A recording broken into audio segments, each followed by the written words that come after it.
Yo.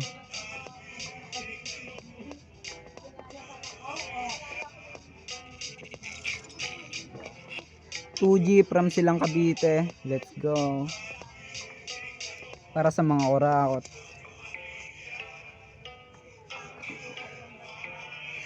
Bitay ang parusa dapat dyan sa mga yan, mga diputa na mas puta pa sa putang bayarang pangungurakot ay sagad na sa buto, abot laman masahol pa sa mga preso na bituka, ihalang mahirap maghihirap muna bago makasahod, kayo nakaupulan tapos dami pang reklamo, lakas nyo pang mangako, kapal din ang mukha nyo, ano ba laban dito, patigasan ba ng apog, swerte nyo kasi yung bit lang amin sinusunog, kung pwede lang sa gasolina kayo ay ilunod, tapos alam nyo sarap nyo saksakin ng bubog, hindi kami titigil gat di kayo na uubos, lahat ng galit ko sa inyo ko na ibubuhos, pakinggan nyo na lang gasa ang tenga nyo madurog, madaming pangyayari na nagmistulang bangungot, kaya madaming lumabag sa ikalimang utos, kakapal na mukha kahit wala ng matuka yung taong mahihirap dito sa ating bansa, kahit hirap na hirap laging banat na banat, kahit labas na ugat kailangan pa rin magsipag habang kayo nakahiga sa kama, pero tanong ko lang ay di ba kayo takot sa karma, kamatayan nyo na lang ang iniintay ng masa,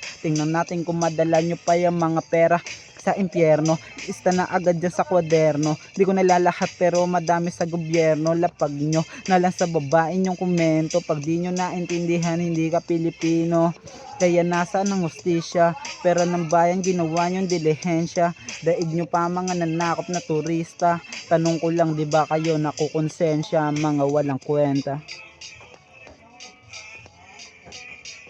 mga walang kwenta.